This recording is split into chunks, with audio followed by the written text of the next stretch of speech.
Oh, Hello. tay. Ano na naman yan? Okay na, okay na. Okay na. Okay na, mga kapatid. May dumalagabog pa. May lumalagabog.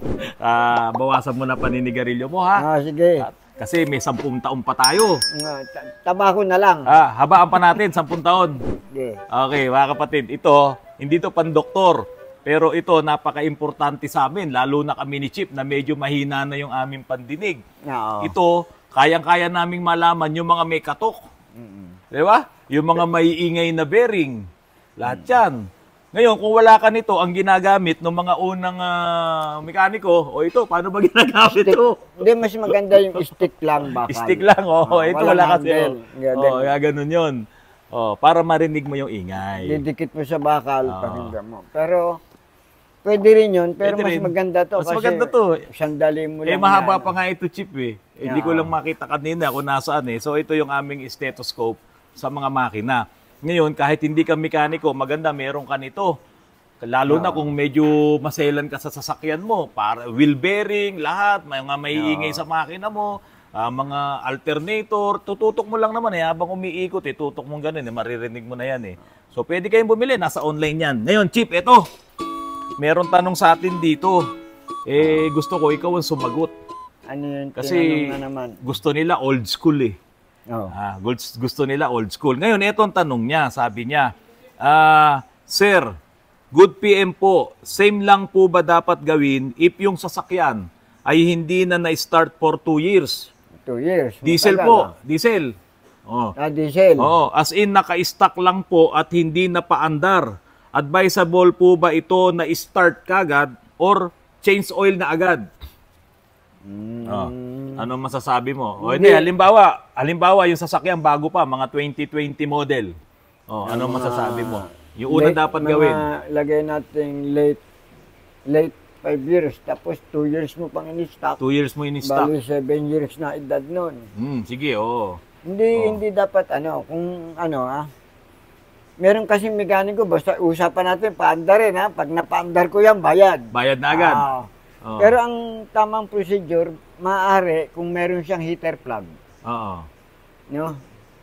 Pag meron siyang heater plug, alisin mo yung heater plug, lagyan mo ng langis yung direkta, pupunta yung doon sa ibabaw ng piston. Sa ibabaw ng piston.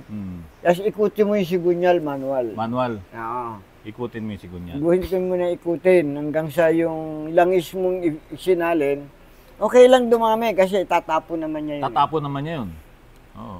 Na siguraduhin mo na nabasa na yung liner, yung black. Yung paligid, yung cylinder wall. Yung cylinder wall. Yung cylinder wall, nabasa na ng langis. Ng langis. Safe na yun.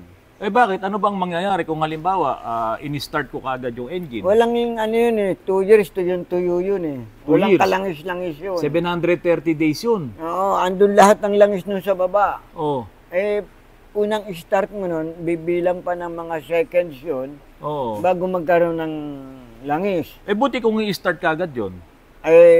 Kung hindi umi-start agad, paridondo ka ng paridondo. Naggagasgasan yun, walang langis Friction yun paano kung halimbawa, sabi niya rito, change oil na agad o change oil mo? Pwede rin i-change mo agad, pwede rin paandarin mo muna bago mo i-change oil. Pero yun nga, unang procedure, langisan mo yung cylinder wall. Check up mo na yung mga timing belt, hindi timing belt. Importante yun. Baka ba malutong na yan, pinalutong na ng panahon yan. Yung mga timing chain, mga gear na umiikot doon, check mo muna lahat. Kahit 2020 model yun, kailangan i-check ko muna yung timing belt. Meron bang pagkakataon na yung timing belt pwedeng maputol kung 4 na taon pa lang? Pwede, baka pag crank mo pa lang putol na Yung timing belt? Lalong dumami sira, hindi mo na mapandar. Ano mangyayari kung halimbawa putol na yung timing belt? Hindi nagtukuran na yung piston tsaka piston ring. Mababaluktot yung barbula. Mababaluktot ang barbula. Maraming masisira. Ito, tulad nito, yung Hyundai na pinagawa sa atin dito, yung repossess ng bangko. Pag angat natin puro alkitran na yung langis.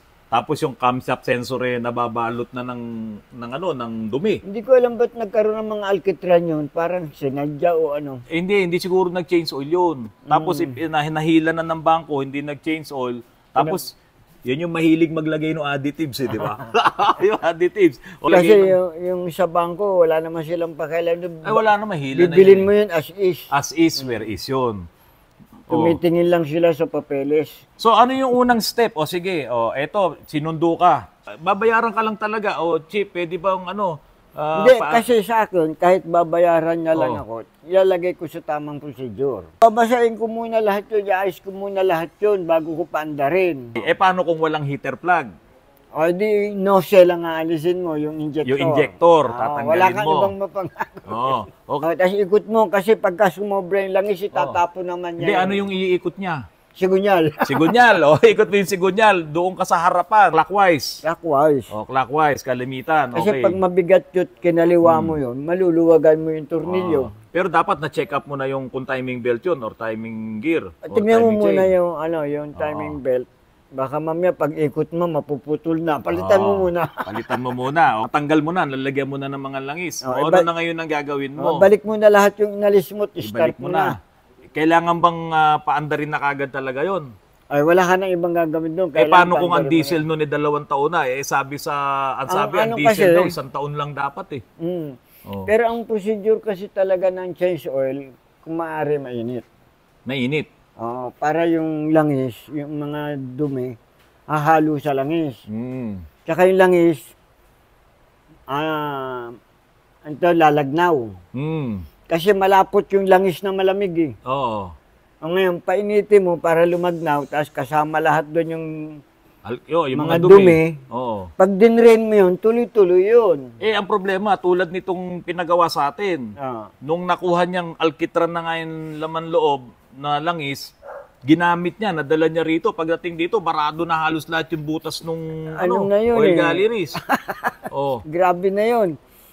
Kahit i-drain mo yun, hindi lalabas yun. Nakapag-drain ako ng ganyan, yung mga FX noon.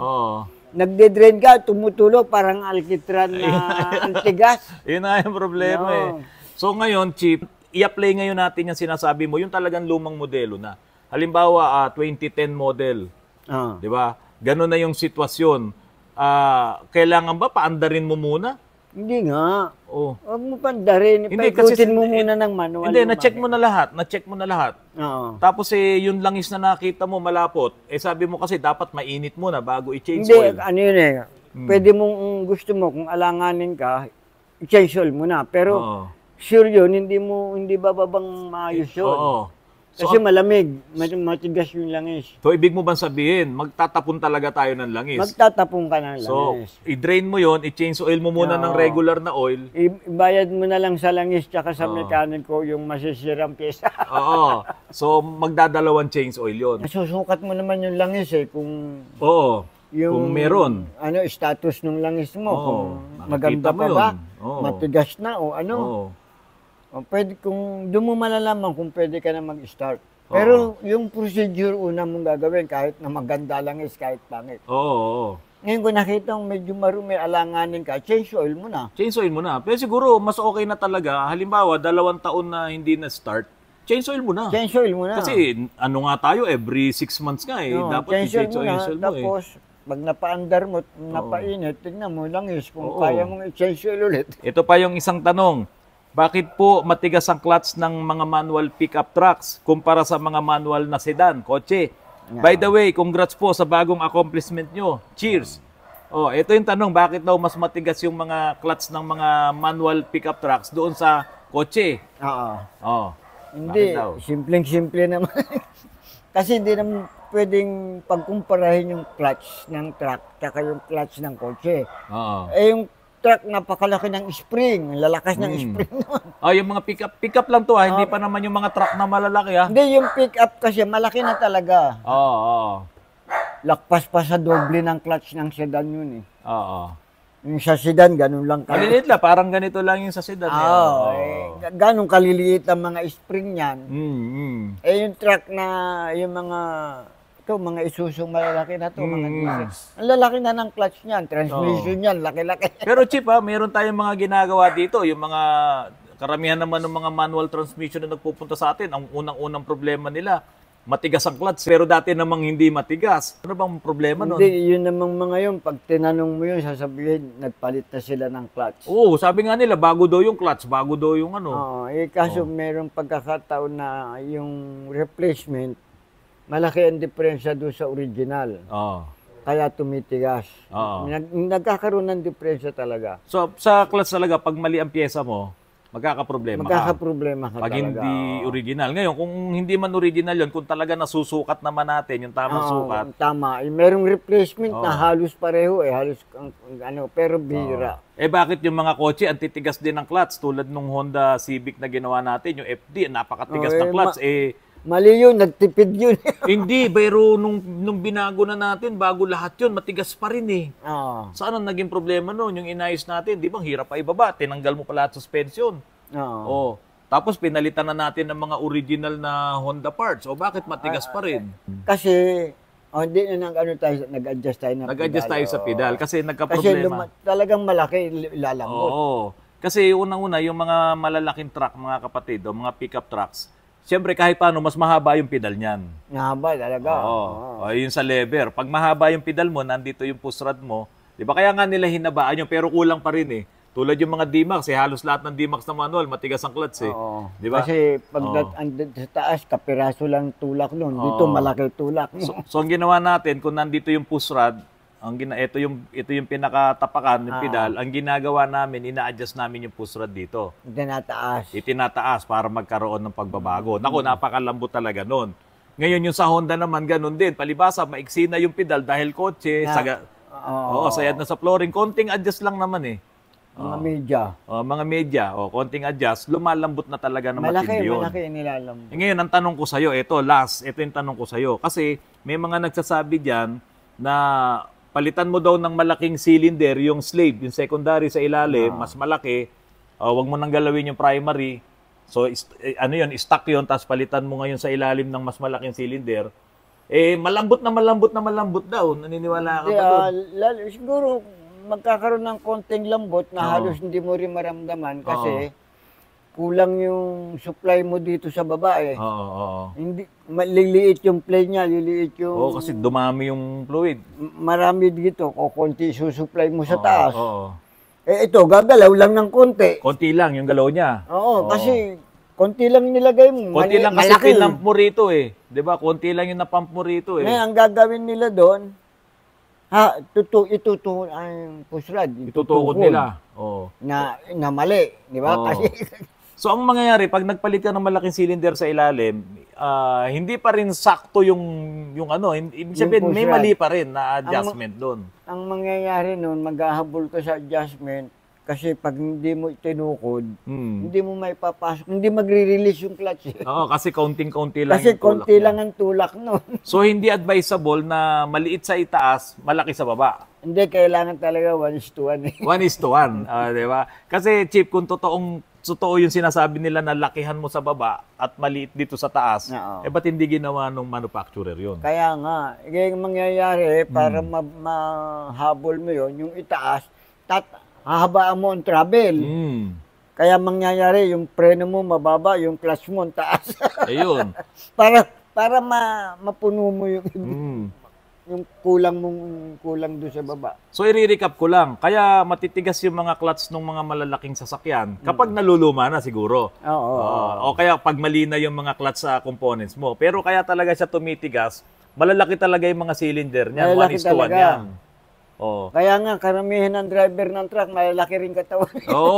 So, the more na tinutulak mo yung fluid, mabigat yun kasi marami. Pero kung ang itutulak mo yung kaunting fluid lang, maliit ang cylinder, malambot yun. Ano yung example? Injection. Pag malaki yung itutulak mo, malaki i-injection, hirap din. Diba? Malakas yun.